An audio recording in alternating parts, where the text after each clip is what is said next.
Howdy, folks. Thanks for taking a look at our blog today. What I'm going to be discussing today is ST9. It just released a few weeks ago, and I've noticed there's been some confusion about the new look. And again, that's coming from previously using people using Solid Edge, in the synchronous world. You've always had this kind of interface where you say file open or file, open up Solid Edge, and you get this interface where you have your Learn at.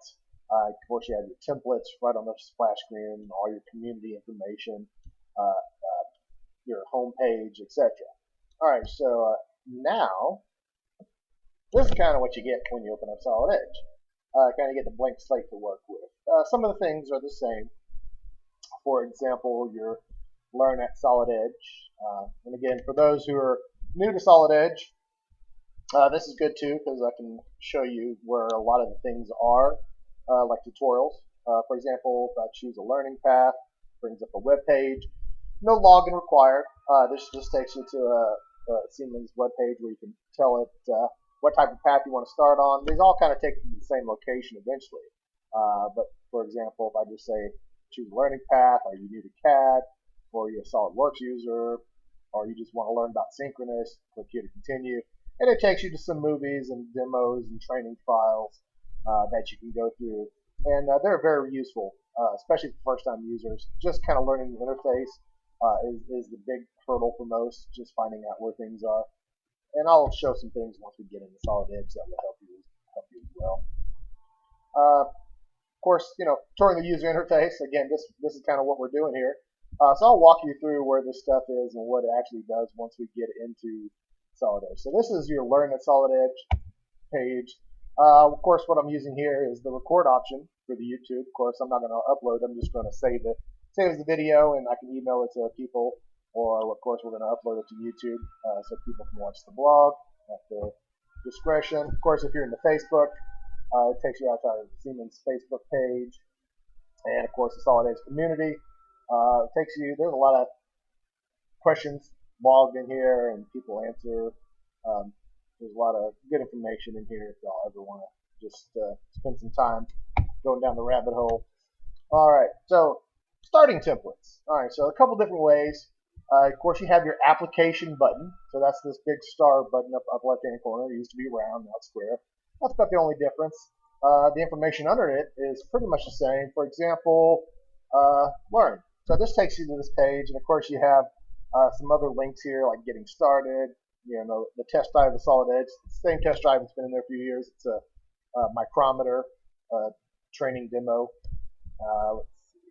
Of course, if you want to open a file, all right, so this is just your typical file open like you would do with your Windows. Of course, you get this Windows kind of file Explorer look. So if I just open the Explorer window here, you get some of the same kind of functionality and look.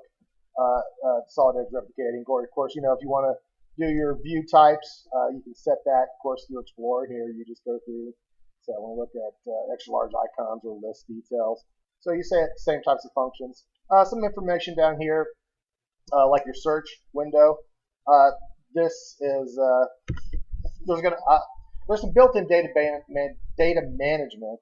It's coming with ST9. Uses Windows indexing service, and there's some key things you can type in, and it's going to search metadata really quick. It's a very nice tool. So take a look out on our blog. We'll have some stuff on the new PDM system coming pretty soon. So that's what you get under File Open. Let's see. New template. All right, so this is kind of the view that most people were used to when they're seeing the template files. And of course, you have your same edit list options and your same view styles. How do you want to see the Solid Edge templates laid out? And one of the last little icons here, of course, is your customization. Let's open up a template and I'll explain that, because we save themes. So for those who want to customize their template layout, you can do that through themes, and it's easier to see once we're in a template. So let's go ahead and do that. But before we go into that, there is some options here to justify what you see. Right now I have it set to blank, which may be the default option.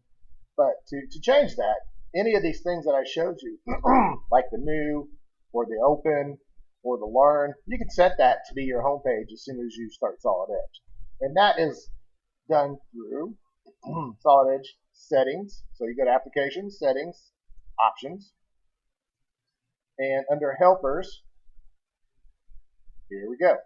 So we have start with the learning page, start with a blank page, which is kind of what you see right there. If I wanted to say, okay, every time I want to start Solid Edge, I want to go to my new. So I'm going to start a new template. And if you want to do that, you can come right down below it and tell it what type of template that you want to open it in. Synchronous or ordered. So ordered is a history style type of modeling. So you draw sketches. Sketches have dimensions. Dimensions change the sketch. Then you turn that sketch into a sweep or a protrusion or a hole. And of course, you change the sketch, you change the hole. All right, synchronous kind of does away with that. Synchronous is you draw a sketch, extrude the sketch, whether it's extrude or cut, apply a PMI dimension. PMI stands for product manufacturing information. It's a driving dimension. So you're basically creating geometry, not sketches. Sketches are just there temporarily. So that's the difference between synchronous and ordered. I'm going to open up a sheet metal file in synchronous here shortly, and it'll probably make more sense once you see it in action. All right, so that's how you can actually change your some of your settings here. And let's see. So now let's go to new. That's the first thing that we want to do. You notice we have our ANSI templates here. What for those working in metric? Well, how do we get to our metric at this point? Well, you come over to the edit list, and again, we have the ability to just say, you know what, hit OK. Now I have my metric templates here. Or if I want to go even to the creation of my own templates, I can easily come over and let's just say I want to create a new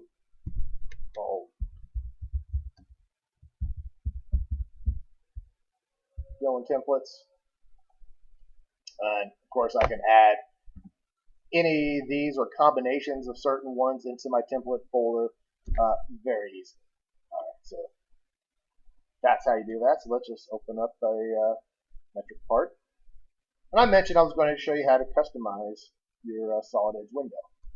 All right, so this is a part file. And you notice we have what we call our little quick access menu bar at the very top here. It's the save, the undo, redo. You notice there's only a few icons. Let me open up new. Let's open up a sheet metal template. There we go. And you know it's completely different. All right. So first thing, I have two templates open. I have part one, sheet metal, and I could have a whole myriad of files open, assemblies, drafts, parts, and they'll be across the top of the screen. So now you can just kind of toggle back and forth between the two templates. So if I had 10 templates, I could just keep toggling through. It still does, if you do the control tab, so on your keyboard, hold control down and just use your tab button to switch back and forth between templates. That's still doable. But what I wanted you to see is how the template layout, because I have a theme in sheet metal that my quick access is kind of below the ribbon bar. So this is your ribbon bar, the one that's minimized right now. So a lot of times when I'm working just in the kind of production world, not doing demos, I have a lot of this hidden because I don't use a lot of it. I typically like to use the radial menu and apply my features to this, or I can apply them to the quick access. So how is that done? All right, let me go back to my part menu and let's go ahead and do some customization to it. All right, so under the little drop down here, of course your themes. So here's my Dylan theme. So what I'm going to do is do some customization and add it to my theme. I'm just going to hit customize. All right, so the things we can customize. First off, again, here's my quick access with the save, undo, and redo. Some of the things that I may do a lot, obviously, if I'm in synchronous, I'm going to create some sketches. So I can come over and actually say, you know, let's create some sketch, rectangular, circle, and that looks good. Of course, I want to put a spacer between here. All right, so now the spacer between here. Let's go down, let's create another spacer. Let's start another menu bar. Let's say I go under, I use my select tool a lot. So here's my select tool. That probably wouldn't save me any time changing that. But again, you know, my dimensions. I like using smart dimensions. I'm going to go ahead and add my smart dimension there. and that looks pretty good. So now I'm going to go over maybe my radial menu. Maybe I want to include or interpart copy. So I can just go under the clipboard, then under part copy, let's see, expand that out. So interpart copy, that's one I use a lot. That's basically inserting a piece of geometry from another part into another template, and you kind of have a linked geometry. So I'm just going to go ahead and just quickly grab and just hold and drag and drop over any of these icons, and it's going to change it. So now I have interpart copy, so I can copy from other part geometry. So that looks good there. And of course your ribbon bar. So again, this is my ribbon bar. So if you know, for example, you don't use your prismatic parts. So basically under the Home tab, under the Solids menu, so come over under Solids, maybe I don't draw spheres. Uncheck that. So all right, so that's unchecked. So now once I go close my menu back, I won't have cylinder under my box. If you want to get rid of the entire menu bar, you can. So you can completely customize this entire bar to suit your needs. You can move things up, move things down, put separators, delete entire menu sections if you don't want to use them or see them. All right, so fully customizable. All right, so I'm going to go ahead and say close. So I changed my quick access. You'll notice that'll change. I changed my radial menu, added the button to that, and of course I turned off the cylinder. So I'm going to go ahead and say close. It's going to ask me if I want to change my theme. I say yes. It's going to update that. All right. So the look, now I have my sketches up here. And of course, look under here. I don't have the cylinder anymore. I just have box and sphere. So my radial menu, interpart copy. Of course, I have nothing to copy from, so it's grayed out at this moment. But that is how you can customize your menu bars per template. All right, and you notice this little thing that's popping up on the screen. I didn't tell it to come down here. Yeah, as I was going over icons, so first-time users, you get this thing called helpers. And as you become more acclimated to Solid Edge, you can turn off helpers so they don't pop up every single time.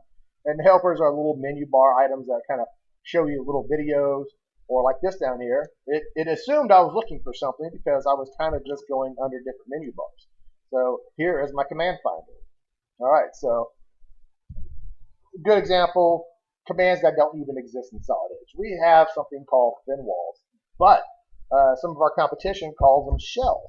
So if I type in shell, it's still going to bring up something associated close to. And of course, this is an exact thing showing me a thin wall. So you notice what happens when I hover over it. It actually flashes and shows you on the screen where the thin wall command is. And once I go find it, then it's going to show me a little video of what it does.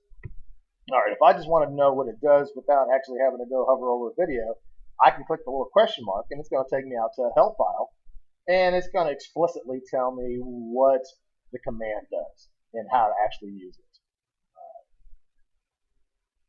And if you just want to start the command, you can just click it from the window. It puts you in the command. Of course, I have nothing to thin wall, so not much I can do with it right now. So I'm just going to go ahead and escape and close that little window out. All right, so command finder, very useful, especially for people that are kind of new to the environment, not knowing where things are at. All right. Some shortcut tips, again, for first-time users. I like using the keyboard shortcut, Control T for top, Control F for front, Control I for ISO. And of course, if I hit Control Shift, right click, and hold that down, that's a pan. Control Shift. Just left click. I have a scroll wheel, so I just use that to scroll around. And of course, I use a click to drag around. But for those who like the little command window, now we have this little cube down here in the bottom. Of course, it's labeled front. There's your ISO. There's your top view. And you can rotate around. Of course, if you hit the home view, it takes you kind of back to your ISO view. And of course, your other menu bar items here, you zoom fit, zoom window, where you can kind of zoom in on area. So there are other options that are not loaded. Well, how do you get to those? Very, very simple. If you just right click down in the blue bar area, notice there are some that are on and some that are on.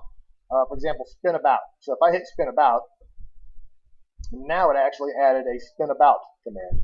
So that's how you can customize what you see down here, is just by right clicking and just turning on, turning off, whatever you like to see. So that is the customization down here in the zoom windows. Just something to note. It's not something you can modify other than make it bigger or turn off. But it's the command bar, or the prompt bar, I should say. The prompt bar is kind of a little tool right here where I'm hovering my cursor. It tells you kind of what to do. So right now it's saying, draw a command, draw a sketch, F3 to lock to a plane. I can go to my quick bar menu and just pick circle. So what it's telling me is, all right, so now hover over reference plane, F3 to lock to it.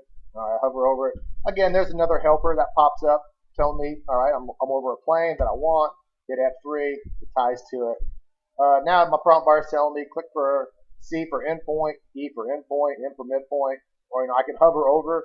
Then you notice you get the little glyph that's telling me I'm at the endpoint or midpoint of a geometry. So I'm just going to click for the center point of my sketch, kind of just drag out and drop it. All right, so that's kind of the first step of any synchronous type of geometry is drawing a sketch. All right, you notice we have I'm in synchronous right now, so that means all I got to do is kind of just grab a sketch. It puts a handle on here. It's called a steering wheel, and I can just kind of click and drag on it. Of course, it's going to extrude out for me. And if I want to continue on, draw another circle on here, lock to that base, hit F3. Now if I pick that, so I have a region. I have a region out here and a region in here. So now again, that's the power synchronous, doesn't really care at the command. You're just kind of picking a face. If I tell that to, it's going to remove it. If I drag it, it's going to add it. Same thing for the interior region. If I push it through, it's going to cut it, pull it out, it's going to add an extrusion for me.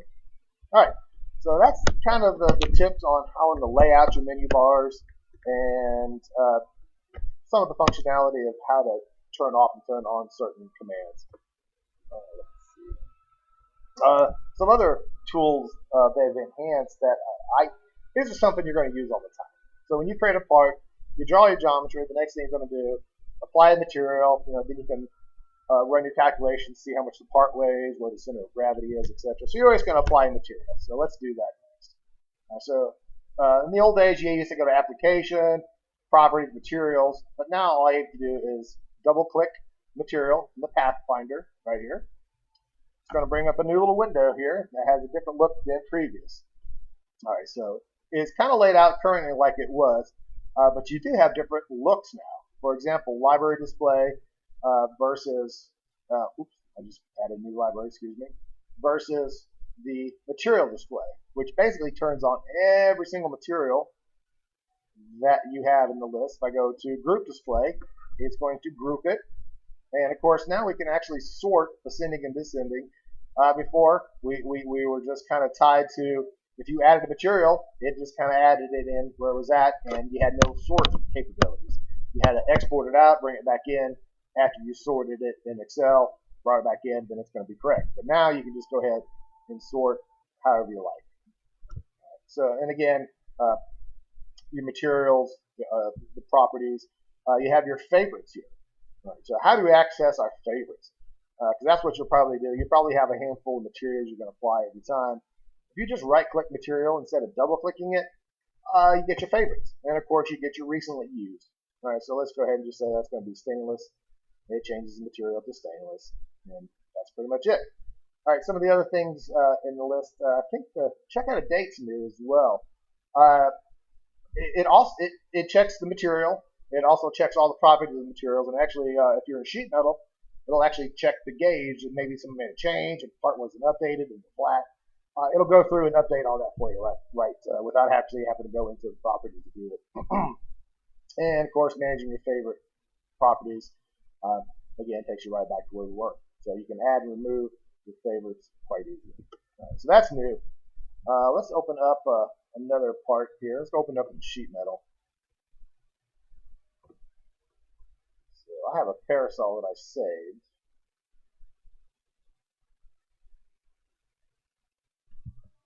There it is. And I know I created sheet metal out of this.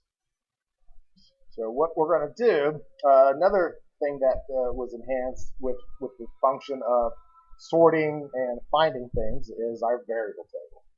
All right, so let me turn some things back on for those who want to see the full menu. I'm going to say unminimize the ribbon bar menu.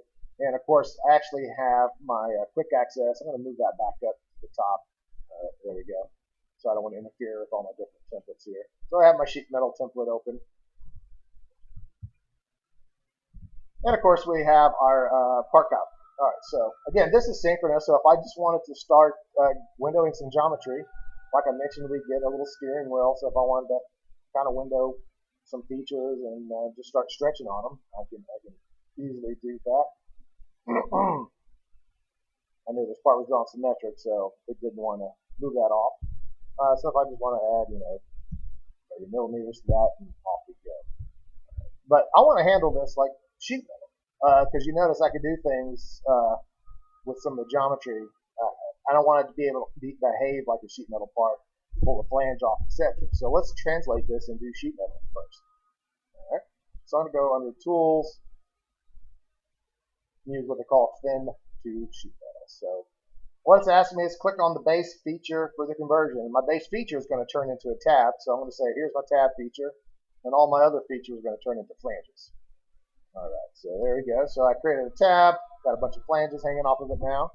I know there's a lot of holes on here, so let's retrieve some of those holes.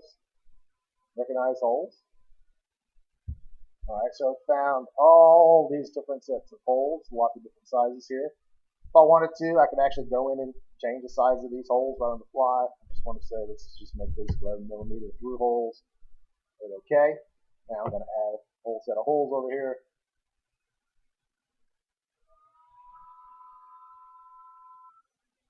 There we go. All right, let's see. Some of these holes look like they're in a pattern. Let's go ahead and recognize some of these patterns. Just window my geometry. All right, so I found several hole patterns here. And if I hover over, you actually highlight. So like there's a one at the very end here is this one. I'm just going to go ahead and accept these pattern features.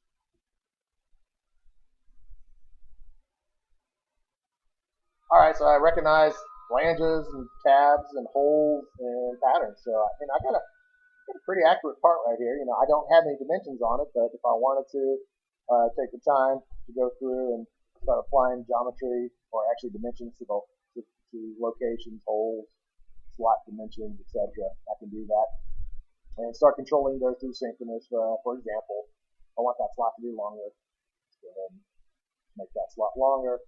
We turn on design intent, and the reason why is because you'll notice as soon as I do that, both these slots start changing. Right? Because whoever drew this initially drew it symmetric about the coordinate system, so that's good modeling practice. I'll just go ahead and change that to 140. We're good there. All right. You notice we got a pretty big history tree here on the side. Our Pathfinder grew quite large, quite quick. All right. So what I like doing is kind of categorizing these. Something most people don't know they can do, because synchronous doesn't care of the orders. I can sort by name. I can actually sort by type of feature, so it doesn't really care what came first. Again, this is synchronous, so it's history free. So I'm going to go over here. Let's grab these flanges, right click, and group. All right, let's take my holes here.